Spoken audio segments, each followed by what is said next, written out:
जय जय सीताराम पवन पुत्र हनुमान जी की जय। उमापति महादेव जी की जय। जय समस्त देवी देवताओं की जय। श्री रामायण जी की जय। जय सीताराम।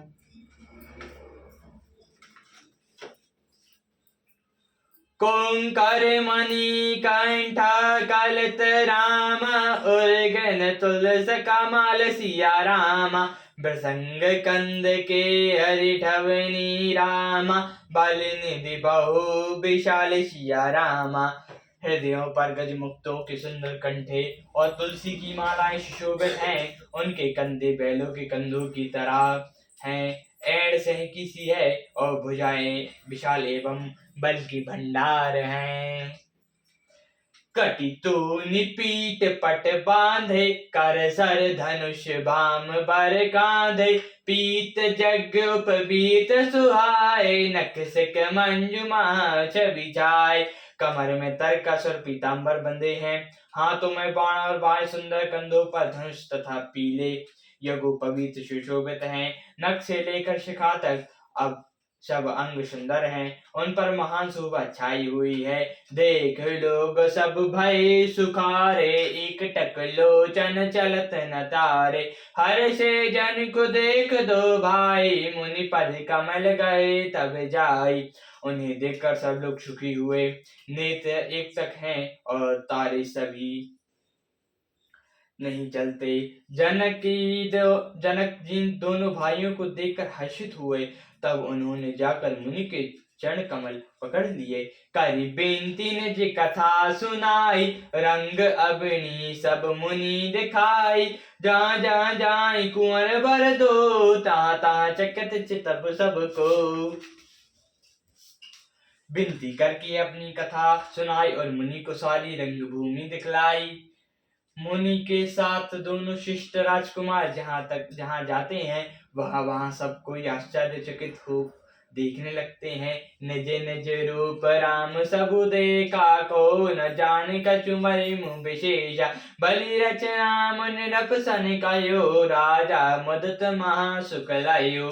सबने राम जी को अपनी अपनी ओर ही देखा किए हुए देखा, परंतु उसका कुछ भी विशेष रहस्य किसी कोई नहीं जान सका। मुनि ने राजा से कहा, रंगभूमि की रचना बड़ी सुंदर है। राजा प्रसन्न हुए और उन्हें बड़ा सुख मिला। सब मंच ते मंचू एक रामा सुंदर विशद विशाल सिया रामा।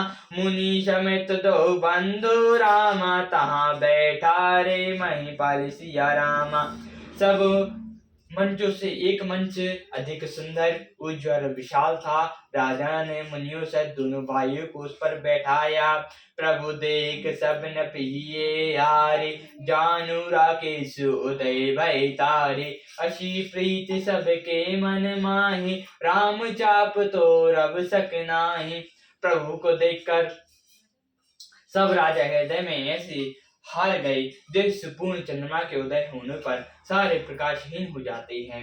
सबके मन में ऐसा विश्वास हो गया कि राजा ही धनुष को तोड़ेंगे, इसमें संदेह नहीं। बिनु भंजो भव धनुष विशाला। मलौ सिया राम और माला। अब बिच गवो घर भाई। जासु प्रताप बल तेजु गवाई। शिव जी के विशाल धनुष को बिना तोड़े भी सीता जी श्री रामचंद्र जी की ही गली में जयमाला डालेंगी। हे भाई, ऐसा विचार कर यश प्रताप बल और तेज गवाकर अपने अपने घर चलो। बैर से अपर भूप सुनि बानी। जय अभिषेक अंधे अभिमानी। तारो धनुष व्याहु अब गा। बिनु तोरे को कुंवर बियारा। दूसरे राजा जो अभिषेक से अंधे हो रहे थे, अभिमानी थे, यह बात सुनकर बहुत हंसे। उन्होंने कहा, धनुष तोड़ने पर भी विवाह होना कठिन है, फिर बिना तोड़े तो राजकुमारी को ब्याह ही कौन सकता है। एक बार करो किन को सियात समर जी तब समसो। यह सुनिया वर मई पमसुकाने। धर्मशील हरि भगत सयाने। काली को न हो एक बार तो सीता जी के लिए उसे भी हम युद्ध में जीत लेंगे। यह घमंड की बात सुनकर दूसरे राजा जो धर्मात्मा हरिभक्त सयाने थे मुस्कुराए। सिया विवाहे राम गर्भ रामा, दूरी करैन फेंके जय सिया रामा। जीती को सक संग्राम रामा, दशरथ के रन टुकबा गुर सिया रामा। उन्होंने कहा, राजाओं के गर्भ दूर करके श्री रामचंद्र सीता जी को ब्याहेंगे। महाराज दशरथ के रण में बाकी पुत्रों को युद्ध में तो जीत ही कौन सकता है। व्याध मर्म मणिगल बजाई, मन मोद कनि की भूख बुताई। सिख हमरे सुनि परम पुनीता, जगदम्बा जनौ सिय सीता। गाल बजाकर व्यर्थ मत मारो, मन के लड्डुओं से भी कहीं भूख बुझती है। हमारी परम पवित्र सीख को सुनकर सीता जी को अपने जी में साक्षात जगत जननी समझो। जगत पिता रघुपति बिचारी, भरी लोचन चबिल्यो निहारी। सुंदर सुगत सकल गुण राशि, ये दो बंधु शंभुर बासी। और श्री रघुनाथ जी को जगत का पिता विचार कर नेत्र भरकर उनकी छवि को देख लो। सुंदर सुख देने वाले और समस्त गुणों की राशि ये दोनों भाई शिव जी के हृदय में बसने वाले हैं। सुधा समुद्र समीप बिहाई, मृग जलु नरी की मृत्यु कत धाई। कहो जाई कहाँ कहो जोई बाबा, हम तो अनुज जन्म बलु पावा। समीप आए हुए अमृत के समुद्र को छोड़कर तुम मृजल को देखकर दौड़कर क्यों मरते हो। फिर जिसको जो अच्छा लगे वही करो। हमने तो श्री रामचंद्र जी के दर्शन कर आज जन्म लेने का फल पा लिया। अस कहीं भले भूप अनुरागे, रूप अनूप बिलोकन लागे। देख सुर नभ चढ़े विमाना, बैसई सुमन कलई कल गाना। ऐसा कहकर अच्छे राजा प्रेमग्न होकर श्री रामचंद्र जी का अनुपम रूप देखने लगे। देवता लोग भी आकाश में विमानों पर चढ़े हुए दर्शन कर रहे हैं और सुंदर गाल करते हुए फूल बरसाते हैं। जानी सुअब सिया तब रामा, पवै जनक बुलाई सिया रामा। चतुर सीख सुंदर सकल रामा, सादर चली लवाई सिया रामा। तब सुअवसर जानकर जनक जी ने सीता जी को बुला भेजा।